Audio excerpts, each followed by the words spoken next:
Bonjour à toutes et à tous. Je vous propose de commencer cette journée par un rappel des fondamentaux du droit de la concurrence. Alors, qu'est-ce que c'est que le droit de la concurrence? C'est un droit qui vise à préserver la concurrence entre des entreprises qui interviennent sur le même marché. L'objectif, c'est d'obliger les entreprises à produire mieux, moins cher, dans l'intérêt du consommateur final. D'où l'interdiction des ententes, parce qu'elles faussent le jeu de la concurrence. Les ententes peuvent prendre plusieurs formes, ça peut être des accords tacites ou non, ça peut être des décisions qui sont prises au sein d'associations professionnelles, ou bien alors des pratiques concertées sans aucune structure particulière, par exemple des échanges qui ont lieu lors des réunions, lors des pauses.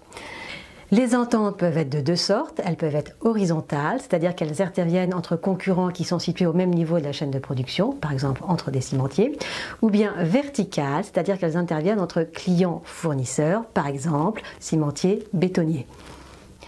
En matière de droit de la concurrence, les sanctions sont très élevées, 10% du chiffre d'affaires mondial consolidé pour les entreprises et 4 ans d'emprisonnement et 75 000 € d'amende pour les personnes physiques. Les moyens de preuve en matière de droit de la concurrence sont facilités. À défaut d'avoir des preuves directes, les autorités de la concurrence peuvent retenir des faisceaux d'indices qui bien souvent ne sont constitués que d'un seul faisceau. Et il existe aussi un programme de clémence, c'est-à-dire que les entreprises qui participent à une entente peuvent dénoncer ces ententes auprès de l'autorité de la concurrence. Elles verront alors leurs sanctions réduites ou même annulées. Aujourd'hui, il vous sera donc strictement interdit de parler de certains sujets. Je vais vous en faire la liste, mais elle n'est pas exhaustive. Ainsi, vous ne pourrez pas parler de coûts, de prix de vente ou de niveau de marge. Il sera aussi interdit de parler de stratégie commerciale.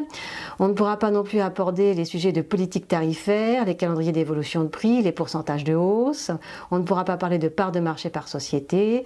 On ne pourra pas répartir les parts de marché, on ne pourra pas parler de limitation ou de contrôle des productions, on ne pourra pas s'arranger pour contrôler des débouchés, on ne pourra pas parler d'affectation, de répartition et de sélection des clients, on ne pourra pas non plus boycotter les produits, les services ou les fournisseurs, et enfin on ne pourra pas non plus s'arranger pour limiter l'accès au marché de nouveaux acteurs.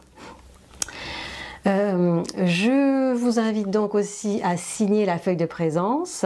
Cette feuille de présence vaut reconnaissance par vous-même d'avoir entendu ce rappel des fondamentaux du droit de la concurrence.